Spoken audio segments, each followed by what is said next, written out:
अस्सलाम वालेकुम, this is Hasan Ali. So guys, जैसे कि आप सब जानते हैं कि फॉरेक्स मार्केट में पेयर्स में ट्रेडिंग होती है, तो इस वीडियो में मैं आपको बताऊंगा कि फॉरेक्स करेंसी पेयर्स क्या होते हैं और कितनी टाइप के पेयर्स होते हैं, और इसके अलावा हमें किस करेंसी में ट्रेडिंग करनी चाहिए, कौन से करेंसी पेयर्स ज्यादा प्रॉफिटेबल होते हैं। तो सबसे पहले बात करते हैं कि करेंसी पेयर्स क्या होते हैं। गाइस, जैसा कि आप सब जानते हैं कि जो फॉरेक्स ट्रेडिंग होती है वो पेयर्स में होती है। फॉरेक्स में हम सिर्फ एक सिंगल करेंसी पर ट्रेडिंग नहीं करते, फॉरेक्स में हम पेयर में ट्रेडिंग करते हैं। इस पेयर में कोई भी दो डिफरेंट कंट्री की करेंसीज होती हैं और दो करेंसीज के मिलने से एक पेयर बनता है जिसे हम करेंसी पेयर्स कहते हैं। और अब बात करते हैं कि करेंसी पेयर्स कितनी टाइप के होते हैं और किस करेंसी पेयर में हमें ट्रेडिंग करनी चाहिए। सो गाइस, एग्जांपल आपके सामने मौजूद है। तीन किस्म के यहाँ पर करेंसी पेयर्स हैं, जिनमें नंबर 1 पर आता है मेजर पेयर्स, और उसके बाद माइनर पेयर्स, और तीसरे नंबर पर एक्सोटिक पेयर्स। तो गाइस, सबसे पहले बात करते हैं कि मेजर पेयर क्या होता है। मेजर पेयर में आपको जो भी करेंसी मिलेगी, जो भी पेयर मिलेगा ट्रेडिंग करने के लिए, उसके साथ यूएस डॉलर जरूर होगा। मतलब कि उस पेयर में यूएस डॉलर जरूर होगा। किसी भी करेंसी के साथ अगर डॉलर मौजूद है तो उसे हम मेजर पेयर कहेंगे। जैसा कि ईयूआर टू यूएसडी, मतलब कि यूरो यूएसडी, और उसके बाद आता है यूएसडी टू जेपीवाई, मतलब कि जापानीज येन। और जिस करेंसी पेयर में डॉलर होगा उसे मेजर पेयर कहेंगे। और सेकंड नंबर पे बात करते हैं माइनर पेयर्स की। यहाँ पर किसी भी पेयर में डॉलर नहीं है और यहाँ पर आपको दूसरी कंट्रीज की करेंसीज ही मिलेंगी। मतलब कि जो करेंसीज मेजर पेयर्स में आ रही हैं उन्हीं करेंसीज के यहाँ पर पेयर्स होंगे माइनर पेयर में, जिनमें बस डॉलर नहीं होगा। यूएसडी करेंसी किसी भी पेयर में मौजूद नहीं होगी। सो गाइस, थर्ड में बात करते हैं एक्सोटिक पेयर्स की।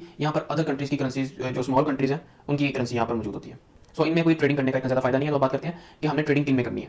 आप जितने भी मेजर पेयर्स हैं इनमें ट्रेडिंग कर सकते हैं। इनमें से कोई एक, दो, तीन, या जितनी करेंसीज को आप हैंडल कर सकते हैं, एट अ टाइम देख सकते हैं, नजर रख सकते हैं। जितनी भी करेंसीज पर उनमें आप ट्रेडिंग कर सकते हैं। सारी मेजर करेंसीज पर भी आप ट्रेडिंग कर सकते हैं, लेकिन मैं आपको ये सजेशन दूंगा कि 2 से 3 करेंसीज, या ज़्यादा से ज़्यादा अगर आप सिलेक्ट करना चाहें तो आप 4 से 5 करेंसीज सिलेक्ट कर सकते हैं। और इसके अलावा सेकंड नंबर पर माइनर पेयर्स में भी आप इजीली ट्रेडिंग कर सकते हैं। इसमें भी वॉल्यूम अच्छा होता है, लेकिन जो हाई वॉल्यूम होता है वो यूएस डॉलर के साथ जो पेयर है उसमें होता है, क्योंकि यूएसडी करेंसी कैसी है जिसमें हाई वॉल्यूम में ट्रेडिंग होती है। तो जो भी पेयर में यूएसडी है आप उसमें ट्रेडिंग कर सकते हैं और उसमें आपको अच्छा प्रॉफिट मिलेगा, क्योंकि उसमें वॉल्यूम ज्यादा होता है। सो इस वजह से मार्केट की मूवमेंट भी अच्छी होती है और प्रॉफिट भी वहां से अच्छा खासा जनरेट किया जा सकता है। गाइस, हमें भी तक पता चल गया कि करेंसी पेयर्स क्या होते हैं और कितनी टाइप के पेयर्स होते हैं। और अब बात करते हैं कि बेस करेंसी और कोर करेंसी क्या होता है। गाइस, जब दो करेंसी से मिलकर एक पेयर बनता है तो इस पेयर में जो पहली करेंसी है इसे बेस करेंसी कहते हैं, और जो दूसरी करेंसी है इसे कोर करेंसी कहते हैं। फॉर एग्जांपल, अगर हम जीबीपी यूएसडी में बाय का ट्रेड करते हैं तो इसका मतलब यह है कि हम जीबीपी को बाय कर रहे हैं और यूएस डॉलर को सेल कर रहे हैं। मतलब कि हम बेस करेंसी को बाय कर रहे हैं और कोर करेंसी को सेल कर रहे हैं। तो जब हम जीबीपी को बाय करेंगे और जैसे ही जीबीपी का प्राइस ऊपर जाना शुरू कर देगा, इसका मतलब यह है कि जीबीपी स्ट्रॉन्ग हो रहा है डॉलर के अगेंस्ट और डॉलर लूज हो रहा है। मतलब कि यूएसडी की वैल्यू, डॉलर की वैल्यू कम हो रही है जीबीपी के अगेंस्ट। और ऐसे ही अगर हम जीबीपी यूएसडी में सेल का ट्रेड लगाएं तो इसका मतलब यह है कि जीबीपी यानी कि बेस करेंसी को हम सेल कर रहे हैं और कोर करेंसी को हम बाय कर रहे हैं,